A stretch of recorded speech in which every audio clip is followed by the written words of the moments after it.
Okay, ఇప్పుడు మనం megastar శిబిరంలో ఉన్నాం, బ్యాటింగ్ శిబిరంలో. మరి ఆయన ప్రతి వ్యూహం ఏంటి అనే దాని గురించి మాట్లాడదు.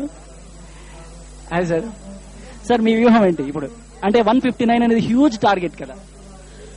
ఆయన ఈజీగా కొట్టేస్తారు. మా వాళ్ళు హైలీ స్పిరిట్ తోటి ఉన్నారు, ఫుల్ గా రైజ్ అయి ఉన్నారు. ఇక వాళ్ళ చీటా అంటే స్పీడ్ కి ఎవరు ఆగలేరు.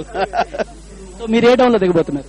నేను ఎప్పుడో మధ్యలో హుషారుగా వస్తాక సరదాగా దిగుతాను తప్ప అది మిడిల్ ఆర్డర్లో ఎప్పుడో ఉంటుంది. అండ్ చూడాలి, జనాలందరూ కూడా కొంచెం అలా ఉన్నప్పుడు ఒక్కసారి అలా ఎంట్రీ ఇస్తారు. ఎస్. ఫస్ట్ ఎవరిని దిమ్మబోతున్నారు? మీ వ్యూహం ఏంటి? First Madala Ravi and Swami Ayyappa. ఆ తర్వాత first down Sachin, second down Raghu, Nitin.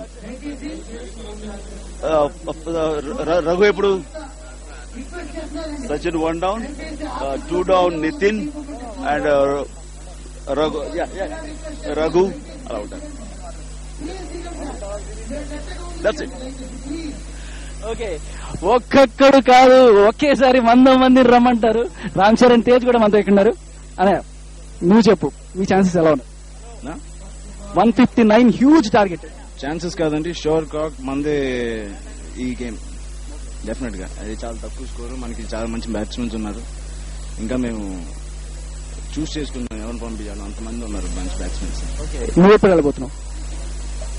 తెలియదు, చూద్దాం. టీమ్ ఒకటి చాలా మంది 3 డౌన్ 4 డౌన్. నీ బ్యాటింగ్ ఎక్స్పీరియన్స్ చిన్నప్పటి నుంచి ఏమన్నా ఉందా? లేదండి, ఏదో 15 years వరకు ఏదో రన్ చేసి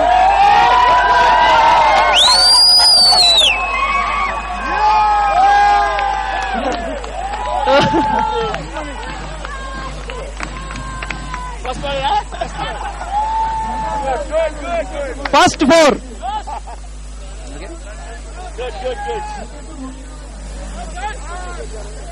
ఓకే సార్, మీ శిబిరం వాళ్ళు ఎప్పుడో దున్నేస్తున్నారు.